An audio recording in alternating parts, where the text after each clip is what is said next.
السلام عليكم ورحمة الله وبركاته. مرحبا فيكم بقناتي، لا تنسون اللايك والاشتراك ويلا نبدأ الفيديو. هنا عصرية كانت حلوة وجميلة وممتعة جدا. عزمنا فيها أن نروح بيت الأهل، وبصراحة هو كان يوم الزيارة، لكن كان البيت فاضي، حرفيا فاضي، يعني ما كلش ما حد فيه.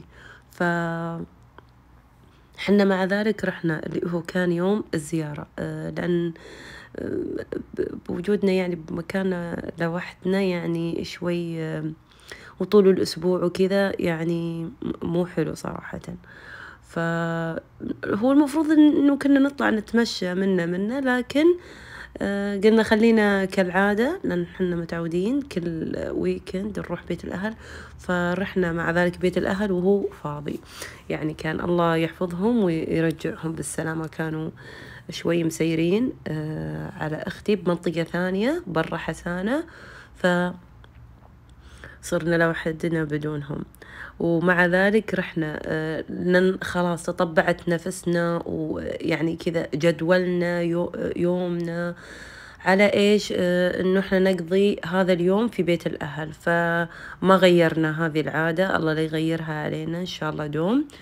ورحنا وسألنا كثير بعد ليش رحنا والبيت فاضي وكذا، لكن حنا المكان اللي حنا فيه شوية قليل مرة اللي هو الكهرب والموية، يعني ما نقدر نستخدم على راحتنا. فقلنا نروح نتنفس شوية ونشم ريحتهم في بيتهم، ومنها نستخدم الماء والكهرب بشكل طبيعي. يعني صراحة حقيقة والله يجمع يعني الكل مع بعض ويلم شمل الجميع.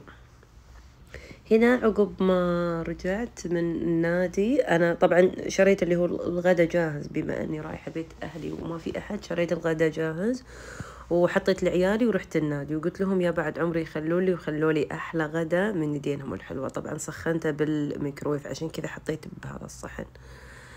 المهم، وكالعادة طبعا حنا إذا رحنا بيت الأهل ننام عندهم.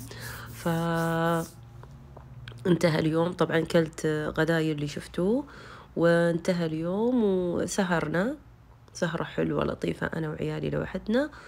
وقمنا الصباح وقلنا نبتدي صباحنا بقهوة حلوة جميلة نفسكم، اللي هي كان جاي على بالنا اللي هو القهوة الباردة. طبعا جبنا عدتنا معنا، جبنا كمقادير كاسات وكذا، عشان إيش يمكن يعني إذا جينا بيت الأهل يكون في حاجة ناقصة، أو هم يستخدمون قهوة نوع ثاني غير هذه القهوة، كذا الأشياء هذه. الحليب لازم يكون طازج، لازم نجيبه. فجبنا عدتنا وقلنا إيش نسوي قهوتنا. بداية زينت الكوب بالهيرشي، ثم حطيت اللي هو بالمج هذا اللي نخلط فيه القهوة، حطيت اللي هو طبعا هنا بنتي اللي كانت تسويه، عشان كذا كوب واحد. تحط كل مقدار لوحده، يعني لو أنا مسويته لا أحط المقدار كامل. هنا تحط اللي هو الحليب، شوية حليب وشوية موية حارة، وعندكم اللي هو القهوة ملعقة صغيرة قهوة، طبعا خصوصا إذا اللي بيشربها شوي يعني كذا نفس عيالي صغار طلاب مدارس، أو عندكم يعني إذا عندك يعني ولد كذا أبو 10 و12 سنة يحب القهوة، أفضل نقلل مقدار القهوة. فأنا عيالي أسوي لهم إيش ملعقة صغيرة مرة، اللي هي تقريبا ربع ملعقة الطعام، أصغر ملعقة اللي هي ملعقة الشاي. أيوة نحط واحدة، ونحط اللي هو ما تحب السكر بنتي طبعا، يعني كطعم السكر في القهوة تحط اللي هو الهيرشي بدل السكر. هو يعني لو أنا بسويها لا، حط ملعقة قهوة وملعقة طعام سكر وشوية حليب وشوية موية حارة. الموية الحارة ليش؟ عشان تذوب لي القهوة. نغطيها ونرجها كويس، ويمتزج الطعم 100. هنا قاعدة توريكم المقادير يا قلبي، وأيضا اللي هو الثلج لأنها قهوة باردة، احنا نبغاها باردة، احنا بس حاطين اللي هو شو اسمه الموية الحارة، مو عشان نبغاها كقهوة حارة، لا نبغاها كقهوة باردة، لكن نبغى الحار اللي هو يذوب لي القهوة. قاعدة أوريكم الملعقة. هنا جيت حق الكوب الثالث قلت أصور لكم كويس، أبين لكم المقدار. هنا هذا كوبي أنا، ملعقتين قهوة اللي هي نص ملعقة طعام قهوة. أنا أحب القهوة يعني صراحة طعمها واضح وشوي مركز، ممكن أزيد يعني أحيانا على حسب المزاج. بس هنا اليوم يعني كان شوي طاوعة بنتي فقللت القهوة. حطيت نفس مقاديرها اللي هو الحليب والموية والهيرشي وكل هذا يعني كل على مزاجه، يعني اللي يحب سكر أكثر، يحب يعني قهوة أكثر يزيد. يعني إذا أنتي من النوع اللي تحبين القهوة زيدي القهوة، تحبين حالي أكثر زيدي الحلا أكثر. فأنا بالنسبة لي يعني كانت عصرة بسيطة جدا من الهيرشي، لأن ما أحب القهوة حالية مرة، ويكفي الحليب بعد فيه سكر.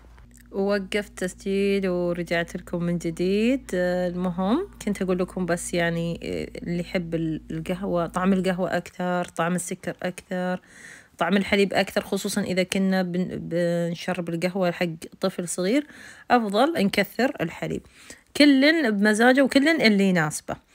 هنا لما صبيناها ممكن نزينها، بس حنا طبعا ما زيناها، كان على الموجود هذا الموجود فسويناه، بس ممكن نزينها اللي هو بكريمة، تجي الكريمة الجاهزة هذه، وممكن حنا نكون ضاربينها بس من الخلق يعني يضرب كل صبحية، فعادي بدون هذا. المهم الكريمة ونزينها بالهرشي أو كاكاو باودر أو قطع اللي هو حلويات السكر هذه سبرينكلز اللي تجي ملونة وجاهزة، يعني نحط عليها أو نخليها سادة كما هي كذا. وحلوة صراحة هي إنها تكون باردة، ومبردها زيادة باللي هو القطع الثلج، بس ما كان متوفر فاكتفينا يعني كذا برودة الحليب نفسه. طبعا كنا حاطين الحليب بالفريز كذا نص ساعة قبل لا نبتدي شغل، هو كان بالثلاجة. هنا طلعت برا التهوية وصورت اللي هو سناب مع الأجواء الحلوة، قلت أصور لليوتيوب بعد كذا مقطع حلو جميل يبين لكم كذا جمال وحلاوة وصفاوة الجو الخرافي. هنا لما دخلنا داخل همين بعد صورت اللي هو سناب اللي هو القهوة مع الكيكة، ففي واحد منا كذا كتكوت خذ القهوة شربها قبل لا نصور، فلما شافنا نصور طبعا هو كتكوت أو كتكوتة يعني ممكن كذا ممكن كذا جاب قهوته وصور معنا، حب إنه يشارك معنا بالتصوير، قلت ولا يهمك.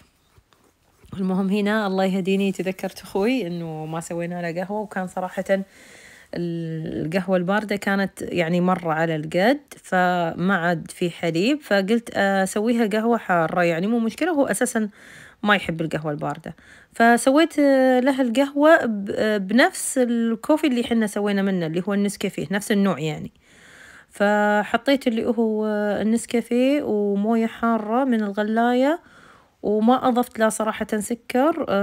قلت خلاص كفاية عليه اللي هو الكيك، هو أساسا يعني فيه فل سكر، فل شوكولاتة وفل سكر يعني، فخلاص كفاية. فيحلي بالكيك والمرارة حلوة تكون من القهوة، فكذا يعادل الطعم ويصير يعني كسكر موزون ومعتدل. المهم النسيان معي ألف هالأيام، من جد من جد ألف، وعلى طول صاير نسيان نسيان نسيان. يعني إذا عندكم دول نسيان أو حل النسيان اللي أنا فيه ادوني لا تقصروا معي. مرة صايرة أنسى ليش ما أدري، يعني أحط الشي منه أدوره ما ألقى، أحطه منه أدوره ما ألقى، أحاول أتذكر ما متذكرة أن أنا حاطة الحاجة هنا، بس أرجع ألقاها ما ألقاها. هذا أنا كذا مع نفسي ومع ترتيبي. هنا لما كنت أودي القهوة حق أخوي الله يطول بعمره، فبما أني أساسا أبطبخ ومش مطبخي بمطبخ أهلي، فكنت سويت تقريبا شبه جرد للمطبخ، بحثت في المطبخ كله، في الأدراج، في الأرفف، ما أدري إيش، عشان أجمع شوية الأغراض ذي اللي أنتم تشوفونها قدامكم، عشان كنت أبغى أسوي اللي هو الفطور.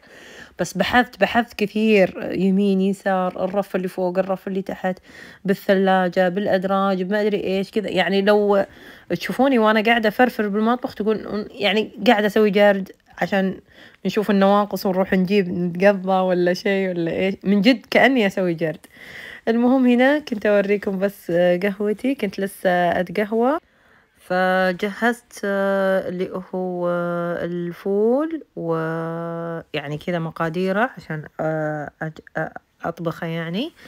فقطعت الخضرة، حطيتها بالخلاط بردة. صراحة ما كان لي خلق أقطع، أنا بالعادة صراحة أقطع وأحب أحمس وكذا، لكن هالمرة شوي ما كان لي خلق إني أقطع وأحمس، فقلت بردة أقطهم بالخلاط وأطبخهم على النار، يعني طبخة سريعة وانتهى. أساسا يعني حتى الخضار يعني ما تحتاج إنها تنطبخ كثير، يعني ممكن نحطها كذا طازجة وناكلها مع السلطة وكذا، فعادي. فهذه الحركة يعني طبخة الفول هذه، إذا كنتي مستعجلة مالش خلق تقطعين كذا الحركات هذه. هنا دخلت لكم عرض اللي هو بالفاصوليا، حمست لها شوية بصل. طبعا اضطريت اني اقطع بالزيت، حمسته شوي بالزيت، بعدين حطيت اللي هو الفاصوليا وشوية بهارات وشوية صلصة وموية، شوية من كل شيء، شوية من جد شوية، لأنها كانت على ما أظن علبة واحدة المتوفرة، فمن كل شيء حطيت شوية. قلت ما عليش، يعني هو ما في، بس قلت ما عليش لازم يعني اللي هو التنويع، ولأن أنا عندي مو الكل ياكل فول.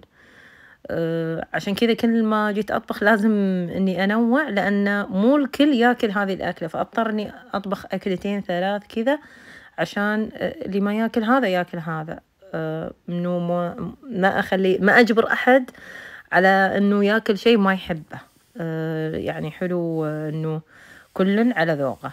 هنا أوريكم اللي هو كنت ماخذة اللي هو شو يسمونه هذا. هذا أحلى بهار في العالم طبعا بالنسبة لي، هذا أحلى بهار يعني بالنسبة لي نمبر 1 في البهارات، اللي هو الليمون الأسود أو الليمون العمان المطحون. هنا كنت أوريكم اللي هو الفلفل، بعد كبيت في يدي شوية. ليش؟ طبعا لو لاحظتوا أني جالسة أخذ بيدي وأحط بيدي، ليش؟ صراحة في بيت الأهل يعني البهارات شوي خلينا نقول مختلطة، أو ينحط هذا في علبة هذا وهذا في علبة هذا، أو هذا عليه اسم وهو يعني شوفوني قاعدة أفتح العلبة قدامكم كذا وقاعدة أطالع وأشم وذوق. هنا لقيت هذه البهارات المشكلة وحطيت منها، طبعا كل من خدت بهار، عشان كذا أقول لكم إني قاعدة أمسكها بيد، كنت أذوق كل بهار أخذه أذوقه، لأن العلبة كذا تشوفونها كأنها بهار معين، أشم ريحتها، طعمها أو اللون كذا كأنه غير يعني. فقعدت أحوس شوي بالبهارات لحد ما ضبطت وضعي، ضبطت أكلتي. فجهزت اللي هو هنا هذا الصحن كان بيروح الأخوي. أوكي هنا أوريكم هذا اللي هو جاهز، حمص جاهز زي علبة الصلصة الجاهز، يعني كل اللي علينا نفتحه ونقدمه بس. ففتحته على طرف وعصرته، صار زي كأنه كريمة أو شيء زي كذا، لكن هو حمص. وهنا عندكم اللي هو الفول جهز، حطيت عليه شوي من هالبهارات اللي قبل شوي وريتكم إياها. طبعا عقب ما شمشمتها وتذوقتها وحوس صرت اختبار، كأنه اختبار بهارات ذاك اليوم صراحة. من ضمن الحوسة حصلت شوي قطع ثلج اللي هي مثلجينها بالفريز، لكن شكلها بعلبة كبيرة أو شيء زي كذا، وبعدين مكسرينها، فأخذت منها قطعة وحطيت عشان إيش أسوي العصير، لأنه ما كان في موية باردة. حطيت هنا من اللي هو التنق اللي هو الجاهز، بس ما كان طعمه ليمون صراحة، ما أدري وش كان طعمه. طاحت مني، اضطريت إني أغسلها، طبعا غسلتها وركبتها. وهنا جهز فطور الأخ الكبير، الله يطول بعمره ويشفيه، دعواتكم له بالشفاء، والله يشفي جميع مرضى المسلمين ويرحم موتى المسلمين. لهم الأجر إن شاء الله يا رب يا كريم. المهم هذا لما طلعت أودي مسوية شيف، لا وشيف عالمي بعد، ما شاء الله علي من الآخر، يعني ماسكة الصحن بإيد واحدة وقاعد أسوي تحدي بيني وبين نفسي، هل أقدر أصور وأمسك الصحن؟ شوفي هنا قعدت أترجرج ويطيح من إيدي وكذا، رحت قطيت الجوال بس، تعوذت من إبليس. وهنا جهزت فطوري وفطور الكتاكيت، طبعا كنا بروحنا، صدق إننا بيت الأهل لكن حرفيا كنا بروحنا، بس كان يوم لطيف جميل وخرافي. لا تنسون اللايك والاشتراك